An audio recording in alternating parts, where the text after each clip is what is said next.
আসসালামু আলাইকুম। এটিএন বাংলা সংবাদে সবাইকে স্বাগত জানাচ্ছি তনুজা দাস। সোমালিয়া জলদস্যুদের হাত থেকে মুক্ত হওয়ার এক মাস পর দেশে ফিরেছে জাহাজ এমভি আব্দুল্লাহ। গতকাল সন্ধ্যায় পণ্যবাহী জাহাজটি কুতুবদিয়ায় নোঙর করে। আনুষ্ঠানিকতা শেষে জাহাজের 23 নাবিক বিকেল 3টায় পৌঁছাবেন চট্টগ্রাম বন্দরের নিউমুরিং টার্মিনালে জেটিতে। চট্টগ্রাম থেকে তামিম মাহমুদের পাঠানো তথ্য ও চিত্র নিয়ে রিপোর্ট জানাচ্ছেন আশিকুর রহমান। এমভি আব্দুল্লাহ জাহাজে থাকা 23 নাবিক অবশেষে রওনা হয়েছেন তীরের পথে। বেলা 11:30টার দিকে কুতুবদিয়া থেকে মনি নামে একটি লাইটারে যেয়ে রওনা দেন তারা। তাদের তীরে পাঠাতে নাবিকদের অন্য একটি দল সোমবার রাতে এমভি আব্দুল্লাহ জাহাজে উঠেছে। তাদের কাছে সকালে দায়িত্ব হস্তান্তর করেছেন মুক্ত হওয়া সেই 23 নাবিক। দুপুর 3টার দিকে চট্টগ্রাম বন্দরের এনসিটি জেটিতে জিম্মিদশা থেকে মুক্ত হওয়া নাবিকদের সংবর্ধনা দেবে বন্দর কর্তৃপক্ষ।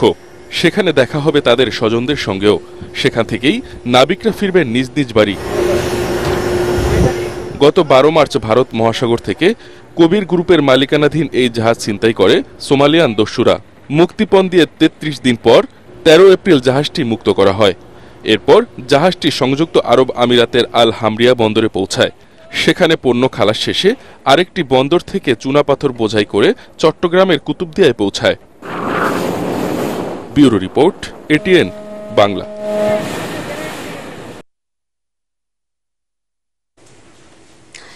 3 দিনের সফরে ঢাকায় এসেছেন যুক্তরাষ্ট্রের দক্ষিণ এবং মধ্য এশিয়া বিষয়ক সহকারী পররাষ্ট্রমন্ত্রী ডোনাল্ড লু। শ্রীলঙ্কার রাজধানী কলম্বো থেকে ঢাকায় আসেন তিনি। হযরত শাহজালাল আন্তর্জাতিক বিমানবন্দরে লুকে স্বাগত জানান পররাষ্ট্র মন্ত্রণালয়ের উত্তর আমেরিকা অনুবিভাগের মহাপরিচালক খন্দকার মাসুদুল আলম। এই সফরে ব্যবসা, বিনিয়োগ, নিরাপত্তা, জলবায়ু পরিবর্তন, নাগরিক অধিকার সহ দুই দেশের অগ্রাধিকারের বিভিন্ন বিষয় নিয়ে সরকারি এবং বেসরকারি পর্যায়ে তার আলোচনার কথা রয়েছে। সরকারের নীতি নির্ধারণী পর্যায়ের ব্যক্তি এবং সুশীল সমাজের প্রতিনিধিদের পাশাপাশি প্রধানমন্ত্রী শেখ হাসিনার সঙ্গেও তার বৈঠকের কথা রয়েছে।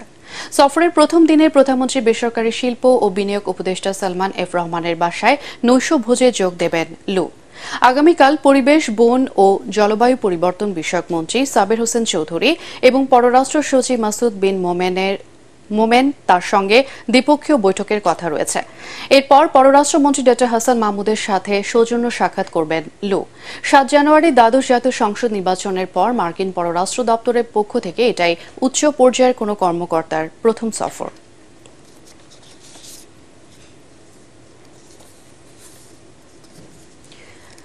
সরকার কোন রকম স্যাংশন বা ভিসা নীতির কেয়ার করে না বলে মন্তব্য করেছেন আওয়ামী লীগের সাধারণ সম্পাদক এবং সেতু মন্ত্রী ওবায়দুল কাদের। সচিবালয়, সড়ক পরিবহন এবং সেতু মন্ত্রণালয়ের সম্মেলন কক্ষে সাংবাদিকদের সঙ্গে মতবিনিময়কালে তিনি একথা বলেন। যুক্তরাষ্ট্রের দক্ষিণ এবং মধ্য এশিয়া বিষয়ক সহকারী পররাষ্ট্রমন্ত্রী ডোনাল্ড লুর বাংলাদেশ সফর বিষয়ে তিনি বলেন, একজন কর্মকর্তার সফর নিয়ে মাতামাতির কিছু নেই। এটা রুটিন সফর বলেও জানান তিনি। মেট্রো রেলে 15% ভ্যাট আরোপে এনবিআরের প্রস্তাব বাস্তবসম্মত নয় বলে মনে করেন সড়ক পরিবহন মন্ত্রী। সর্বোচ্চ 5% কর থাকতে পারে বলেও মত দেন তিনি।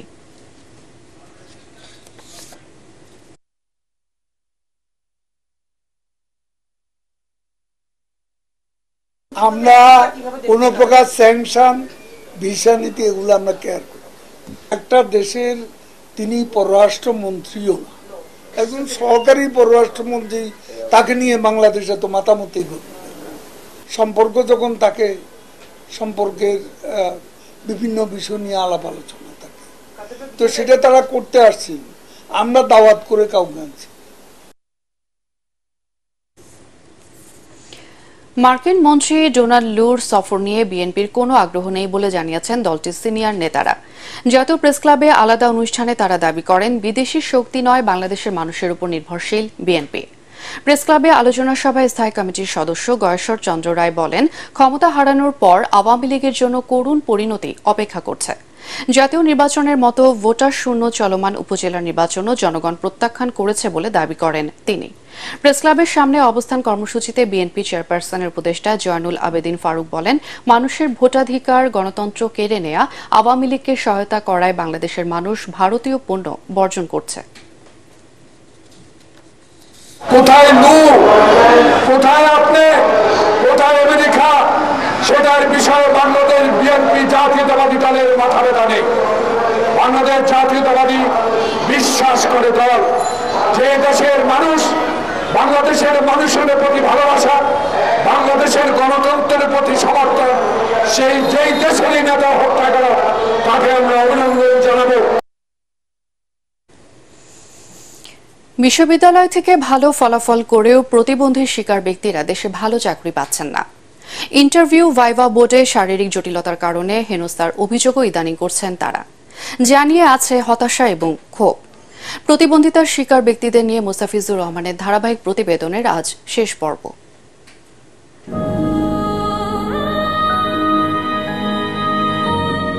নিজের দুর্ভাগ্যের কথা বলতে গিয়ে বারবার থমকে যাচ্ছিলেন আকাশ রহমান। জাহাঙ্গীরনগর বিশ্ববিদ্যালয় থেকে প্রথম শ্রেণীতে স্নাতক ও স্নাতকোত্তর শেষ করেছেন। এরপরেও 7 বছর ধরে খুঁজছেন চাকরি।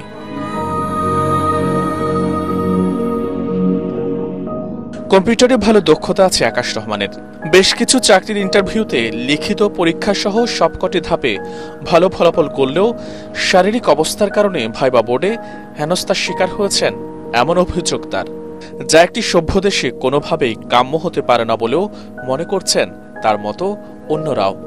সবচেয়ে দুঃখী বিষয় কি, এসব জায়গায় রুম ভাড়া দিচ্ছি, ওরা আসলে আমাকে বেশ করতে যাচ্ছে, কারণ দেখেন যে আপনার এই জায়গাটায় দুর্বল আছে কিংবা এই কারণে আমরা আপনাকে নিচ্ছি না, কিন্তু আবার বেশ করতে জায়গা মানে সব না করে দিচ্ছে। কোটা ভিত্তিক কোনো সার্কুলারে লেখা থাকে না যে এটা সকল ধরনের প্রতিবন্ধী ব্যক্তি যারা তাদের শারীরিক যোগ্যতা অনুযায়ী কাজ করতে পারবে, যার যে যোগ্যতা আছে সেই অনুযায়ী তাকে কাজ দেওয়া। জয়ের একটাই জিনিস যে আমরা একটা সময় দেখব যে একটা ইনক্লুসিভ সোসাইটি। তবে আকাশ, কাবেরী, উজ্জ্বলদের মতো শিক্ষিত মেধাবীদের চাকরির সুযোগ করে দিচ্ছে অ্যাক্সেস বাংলাদেশ ফাউন্ডেশন। সমাজের এই মানুষদের নিয়ে নতুন ধারার পরিকল্পনা রয়েছে সংস্থাটির। তাদের জন্য উপযোগী আইন, নীতিমালা, কর্মপরিকল্পনা সরকারের তরফ থেকে তৈরি করা। ভাতা নির্ভর কাজ দিয়ে কিন্তু তাদেরকে আমরা উন্নয়নের ধারায় আমরা আনতে পারবো না। তাদের কর্মমুখী প্রশিক্ষণে তাদেরকে প্রশিক্ষিত করাতে হবে। পরিসংখ্যান বলছে দেশের মোট জনসংখ্যার 8 থেকে 10 ভাগ প্রতিবন্ধীর শিকার মানুষ, এমন নানা জটিলতা রয়েছেন। সামগ্রিক উন্নয়ন অগ্রযাত্রা তাদের বাদ দিয়ে সম্ভব নয় বলেও মনে করছেন সংশ্লিষ্টরা। মুস্তাফিজুর রহমান, এটিএন বাংলা, ঢাকা।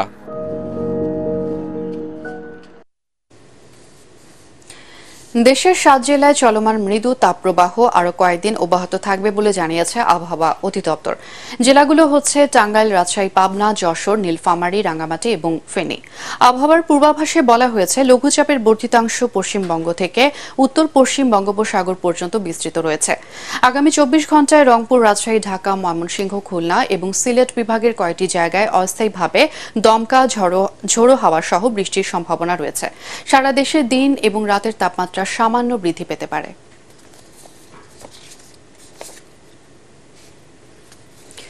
প্রচণ্ড খরায় পানির স্তর নেমে যাওয়ায় হবিগঞ্জে অচল হয়ে পড়েছে বহু নলকূপ। কোনো কোনো এলাকায় গভীর নলকূপেও উঠছে না পানি।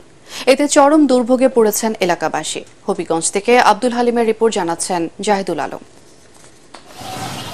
চৈত্র বৈশাখ খরার মৌসুমে সুনামগঞ্জের চুনারুঘাট উপজেলার বেশ কিছু এলাকার গভীর নলকূপে অস্বাভাবিকভাবে নিচে নেমে যায় পানির স্তর। গত 2 মাস থেকে এই অবস্থা আরও প্রকট আকার ধারণ করেছে। উপজেলার জুইরা, দেওরগাছ, ময়নাবাদ, ইনাতাবাদ, চাঁদপুর বস্তি, বাঘারুক সহ বেশ কয়েকটি ইউনিয়নের অগভীর নলকূপে পানি ওঠা পুরোপুরি বন্ধ হয়ে গেছে। এতে এসব অঞ্চলে দেখা দিয়েছে চরম সুপেয় পানির সংকট। দুর্ভোগ পোহাতে হচ্ছে নিম্ন ও মধ্যবিত্ত আয়ের মানুষের। যারা মাটির গভীরে বোরিং করে পাম্প বসিয়েছেন তারা কিছুটা রক্ষা পাচ্ছেন। দীর্ঘ লাইনে দাঁড়িয়ে প্রাইমারি স্কুল থেকে পানি সংগ্রহ করতে হচ্ছে স্থানীয়দের। খুব কষ্ট করতেছি আজকাল 7 বছর ধরে পানির সেলুগুলা চালু হইলে পরে আমরা আর অত্র অঞ্চলের কোনো টিউবওয়েল থেকে পানি পাই না। জলাশয়গুলোকে ভরাটের পরিবর্তে এবং যেগুলো ভরাট হয়েছে সেগুলোকে খনন করে স্বাভাবিক অবস্থা রাখতে হবে, তাহলে মাটির নিচে পানির ভারসাম্যটা রক্ষা হবে। ইউনিয়নের বেশ কিছু গ্রামে পানির সংকট দেখা দিয়েছে। এ সময় পানির সমস্যা দেখা দেয়। পানি সমস্যা সমাধানে কাজ করার কথা জানিয়েছেন এই জনপ্রতিনিধি। সরকার যদি আমাদেরকে গভীর সাবমার্সিবল টিউবওয়েল এবং অগভীর সাবমার্সিবল টিউবওয়েল আমাদেরকে বরাদ্দ দেন, তাহলে আমরা জনগণকে আমরা এই সুখটুকু দিতে পারবো। শ্যালো মেশিনে পানি উত্তোলনের কারণে সংকট দেখা দিয়েছে বলে জানিয়েছেন জেলার জনস্বাস্থ্য প্রকৌশল অধিদপ্তর। পর্যাপ্ত পরিমাণ পানি ভূ অভ্যন্তর থেকে বোরো সিজনের ফসল উৎপাদনের জন্য উত্তোলন করা হয়। সেই জন্যে আমাদের যে 200 বা 250 ফিটের যে লেয়ার, এই স্তর থেকে প্রচুর পরিমাণ পানি উত্তোলনের জন্য এই স্তরটা হচ্ছে পানি শূন্যতা একটা বিরাজ করে। বছরের প্রথম থেকে 70 থেকে 80 ফুট পর্যন্ত পাইপ বসিয়ে গভীর নলকূপ স্থাপন করায় পানির স্তর নামতে শুরু করে। 40 থেকে 50 ফুট পর্যন্ত এ স্তর নেমে যাওয়ায় এসব অঞ্চলে হাতে চালিত নলকূপ দিয়ে পানি উঠছে না। এই অবস্থায় খাবার পানির সংকট সমাধানে সংশ্লিষ্ট কর্তৃপক্ষ এগিয়ে আসবে, এমনটাই প্রত্যাশা ভুক্তভোগীদের। Bureau report, ATN Bangla. Chattogram থেকে সরাসরি হজ ফ্লাইট শুরু করেছে বিমান বাংলাদেশ এয়ারলাইন্স। ভোর 4টায় প্রথম ফ্লাইটে 398 জন হজ যাত্রী নিয়ে মদিনার উদ্দেশ্যে যাত্রা করে বিমানের প্রথম ফ্লাইটটি। শাহ আমানত আন্তর্জাতিক বিমানবন্দরে চট্টগ্রাম মদিনা হজ ফ্লাইটের আনুষ্ঠানিক উদ্বোধন করেন সিটি মেয়র রেজাউল করিম চৌধুরী। চট্টগ্রাম থেকে মোট 22টি ফ্লাইটে 8000 হজ যাত্রী সরাসরি জেদ্দাত এবং মদিনায় যাবেন। এর মধ্যে 2টি ফ্লাইট যাবে মদিনায়। উদ্বোধনী অনুষ্ঠানে বাংলাদেশ বিমানের চট্টগ্রামের ব্যবস্থাপক মোহাম্মদ শাহাদাত হোসেন, আটাপ নেতা শাহ আলম এবং মোহাম্মদ জাফর সহ সংশ্লিষ্ট কর্মকর্তারা উপস্থিত ছিলেন। এবারে আল আরফা ইসলামী ব্যাংক অর্থ সংবাদ।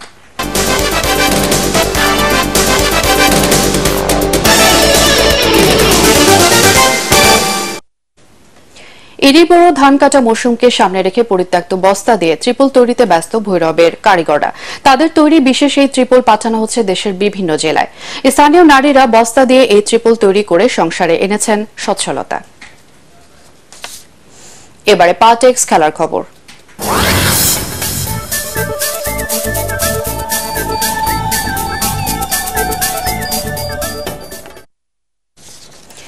নাজমুল হোসেন শান্তকে অধিনায়ক করে আসন্ন টি-20 বিশ্বকাপের দল ঘোষণা করেছে বাংলাদেশ ক্রিকেট বোর্ড বিসিবি। ইনজুরিতে থাকা তাসকিন আহমেদকে নিয়ে যুক্তরাষ্ট্রে যাবেন টাইগাররা। সেখানে 2 সপ্তাহের বিশ্রামে থাকবেন টাইগার পেসার। দলের অন্য সদস্যরা হলেন লিটন দাস, তানজিদ হাসান তামিম, সৌম্য সরকার, সাকিব আল হাসান, তাওহিদ হৃদয়, মাহমুদুল্লাহ রিয়াদ, জাকির আলী অনেক, রিশাদ হোসেন, শেখ মেহেদি হাসান, তানভীর ইসলাম, মুস্তাফিজুর রহমান, শরীফুল ইসলাম, তানজিম হাসান সাকিব। স্ট্যান্ড বাই হিসেবে আছেন হাসান মাহমুদ এবং আফিফ হোসেন।